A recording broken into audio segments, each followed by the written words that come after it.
अरे सीता भाभी, कहाँ जा रही हैं? मैं तो आपसे ही मिलने आ रहा था। भैया, वो जमींदार के पास जा रही थी काम की तलाश में। गांव में जो बड़ी बड़ी बिल्डिंग बन रही है ना, उनमें कोई मजदूरी का काम मिल जाए। क्यों, आपने पराठे बनाना और बेचना छोड़ दिया क्या? सीता एक विधवा औरत थी जो अपने पति के मरने के बाद अकेली ही अपने सास के साथ रहती थी। उनका घर मरे हुए पति के आने वाली पेंशन से चलता था, लेकिन अब कुछ समय में सरकार पेंशन का प्रावधान बंद करने वाली थी, जिसके चलते सीता अपनी सास रमा देवी को बोलती है। माँ जी, आपको तो पता है ना, कुछ समय में हमारी पेंशन बंद होने वाली है। फिर हम अपना घर कैसे चलाएंगे? इनकी पेंशन के पैसों से ही तो हमारा घर चला करता था। बहू, मैं वही सोच सोच के परेशान हुए जा रही हूँ। हम गरीबों के पास ये एक पेंशन ही तो सहारा थी, अब ये सरकार बंद कर रही है। बताओ कैसे जिए हम, क्या खाएंगे? माँ जी, क्यों ना पेंशन बंद होने से पहले हम खुद का कोई काम शुरू करें? अरे बहू, हम गरीब लोग हैं, 2 वक्त का खाना भी मुश्किल से आता है। तुझे क्या काम शुरू करना आसान लगता है? पैसे कमाने के लिए पहले पैसे लगाना पड़ता है, और हमारे पास इतने पैसे नहीं हैं जो हम लगा सकें। और आखिर हम क्या काम शुरू कर सकते हैं? क्या आता है हमें? माँ जी, एक काम करते हैं जिसमें हमें ज्यादा पैसे नहीं लगाने पड़ेंगे। वो ये है कि जैसे मुझे प्याज के बहुत स्वाद पराठे बनाने आते हैं, तो हमें प्याज के पराठे बनाकर बेचने चाहिए। अरे लेकिन बेटा, हम गरीब लोगों के हाथों के बने पराठे कौन खाएगा? ऐसा ना हो बेटा कि हम अपना बचा कुचा पैसा भी इन पराठों में लगा दें और हमें नुकसान हो जाए। माँ जी, हमारे पास कोशिश करने के अलावा कोई चारा भी तो नहीं है। अगर कुछ समय तक हमारे पराठे नहीं बिके तो कहीं मजदूरी कर लूंगी मैं, लेकिन इस घर में आपको कभी भूखा सोने नहीं दूंगी। सीता अपनी गरीबी को मिटाने के लिए अपने हाथों के स्वाद का सहारा लेती है, और अगले दिन वो प्याज के पराठे का ठेला लगाती है। वो शहर में जाती है और गली गली घूमकर बोलती है। पराठे ले लो, पराठे, प्याज के पराठे, मसाले देसी घी वाले प्याज के पराठे, घर के स्वाद वाले प्याज के पराठे। सीता पूरा दिन इधर से उधर भटकती है, लेकिन उसके पराठे नहीं बिकते, जिस पर उसके घर आने पर रमा उससे बोलती है। अरे बहू, क्या हुआ? नहीं बिके ना तेरे पराठे? मुझे पता था।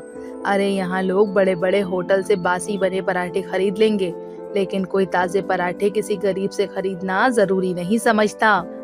कोई बात नहीं माँ जी, हम कोशिश नहीं छोड़ सकते। ऐसे हार मानकर भी कौन सा हमारा घर चल जाएगा।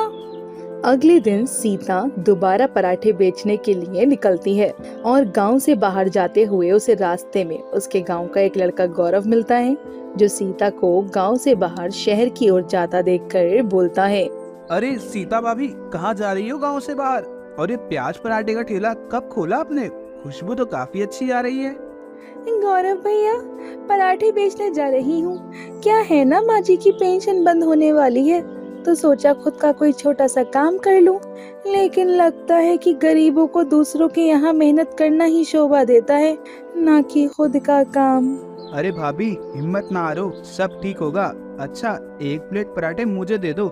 आज सुबह नाश्ता नहीं करके आया, शायद आपके हाथ से ही खाना लिखा था। सीता की पहली बिक्री गांव में ही उसके जानकार गौरव के हाथों हो जाती है, जिसके कारण सीता को थोड़ी खुशी मिलती है।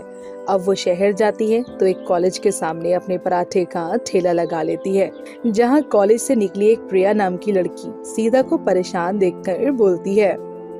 अरे, आप कुछ परेशान लग रही हैं, कोई दिक्कत है क्या? नहीं नहीं, वो बस मेरे पराठे सुबह से बिके नहीं हैं। हर कोई बड़े बड़े होटलों से खाना पसंद कर रहा है, लेकिन इस गरीब पराठे वाले की कोई पराठे नहीं खरीद रहा। ओह, ऐसा है तो आप मुझे 2 पराठे पैक करके दे दो। वैसे क्या है ना, मुझे प्याज के पराठे पसंद नहीं है, लेकिन मैं आपकी मदद के लिए इतना तो कर ही सकती हूँ। आपका बहुत बहुत शुक्रिया, लेकिन आप एक बार मेरे कहने से खाकर देखना इन पराठों को, आपको भी प्याज के पराठे पसंद आने लगेंगे। प्रिया 2 प्याज पराठे सीता से पैक करवा लेती है, जिसके बाद शाम तक और बिक्री ना होने पर सीता वापस अपने पराठों का ठेला लेकर घर आ जाती है, जहां रमा उससे बोलती है। अरे बहू, आज कुछ पराठे बिके या नहीं? हाँ माँ जी, आज एक लड़की ने मेरी मदद के लिए ही 2 पराठे खरीदे, बाकी गौरव भैया ने सुबह 3 पराठे लपेट लिए। अब बहू ऐसा कर, रात के खाने में भी ये प्याज के ही पराठे बना ले, क्योंकि घर का राशन खत्म हो गया है। अब पेंशन के बचे हुए पैसे से हम ये पराठे बनाने का सामान लेकर आए थे, इसलिए अब हमें भी यही पराठे खाकर पेट भरना पड़ेगा। अपने घर में खाने को खाना ना होने की वजह से बेचारी सीता और रमा को पराठे ही खाने पड़े।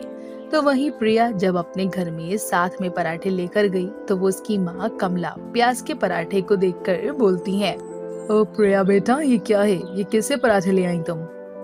माँ, एक गरीब वाली ना बहुत परेशान लग रही थी, तो मैंने उसकी मदद के लिए ये पराठे खरीद लिए। अच्छा, वैसे मुझे पराठे पसंद नहीं है, लेकिन ये थोड़े अलग लग रहे हैं, तो जरा आप मेरे लिए से परोस दो। कमला अपनी बेटी के लिए पराठे परोस देती है, जिसके बाद जब दोनों माँ बेटी उन पराठों का स्वाद लेती हैं, तो एक साथ बोलती हैं, ये तो बहुत टेस्टी है। हाँ बेटी, सही में ये पराठे तो बहुत टेस्टी हैं, करारे करारे और सही मसालों के साथ बने हैं ये। सही बात है, हम जिन लोगों की चीजों को नजरअंदाज करते हैं, अक्सर उन्हीं पर सबसे अच्छी चीजें मिलती हैं। मेरी मान, अगर वो औरत तुझे दोबारा मिले ना, तो मेरे और तेरे पापा के लिए 5-6 पराठे तो ले ही आइयो। क्या है ना, तुझे तो पता है ना, तेरे पापा को प्याज के पराठों का बहुत शौक है। ठीक है माँ। सीता के बनाए पराठे प्रिया और उसकी माँ को बहुत पसंद आते हैं, लेकिन सीता अब गाँव में ही पराठे बेचती थी, क्योंकि उसकी कमाई ना होने की वजह से उसने मजदूरी करने का सोचा था, जिसके चलते एक दिन वो गांव के जमींदार के पास काम मांगने जा रही थी कि उसे रास्ते में गौरव मिला, जो सीता को देखकर बोला, अरे सीता भाभी, कहाँ जा रही हैं? मैं तो आपसे ही मिलने आ रहा था। भैया, वो जमींदार के पास जा रही थी काम की तलाश में। गांव में जो बड़ी बड़ी बिल्डिंग बन रही है ना, उनमें कोई मजदूरी का काम मिल जाए। क्यों, आपने पराठे बनाना और बेचना छोड़ दिया क्या? भैया, ज्यादा पराठे नहीं बिक पा रहे थे, इसलिए सोचा मजदूरी कर लूं। अरे मैं शहर में एक कॉलेज में सफाई का काम करता हूँ। उस कॉलेज के बाहर बच्चे एक पराठे वाली को ढूंढ रहे थे। जब मैंने एक लड़की से पूछा कौन सी पराठे वाली, तो उसने जो चेहरा बताया उसमें मुझे लगा वो आपकी बात कर रही थी। अच्छा, हाँ, मैंने एक बार कॉलेज के बाहर भी अपने पराठे का ठेला लगाया था, लेकिन एक ही लड़की ने खरीदे थे पराठे। उसी ने आपके पराठे की इतनी तारीफ करी कि सबको आपके ही पराठे खाने हैं। ये सुनकर सीता को बहुत खुशी होती है।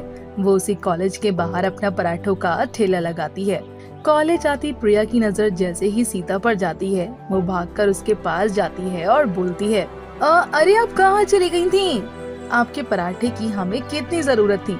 चलो, आज आप मिल गई हैं तो मुझे 10 पराठे पैक करके दे दो, मेरी मम्मी ने मंगवाए हैं। 10 पराठे? आपको अच्छे लगे क्या मेरे हाथ के पराठे? हाँ, मैंने बताया था ना कि मैं प्याज के पराठे नहीं खाती, लेकिन उस दिन आपके बनाए पराठों ने तो मेरा मूड बदल दिया और अब मुझे पराठे पसंद हैं। शुक्रिया आपका। रुकिए, मैं आपको अभी 10 पराठे बना के देती हूँ। सीता 10 पराठे प्रिया को देती है और दोबारा आने के लिए कहकर खुशी खुशी उसे भेज देती है। प्रिया के बाद वहाँ कुछ और स्टूडेंट आते हैं जो उसके पराठे खाते हैं।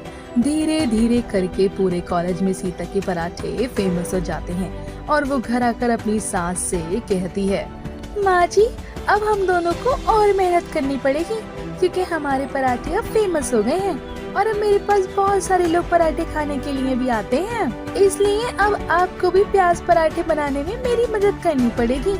हमारे अच्छे दिन हमारी राह देख रहे हैं। हाँ बहू, जरूर। मेरी गरीब प्याज पराठे वाली बहू को आखिर उसके पराठों के दम पर सफलता मिल ही गई।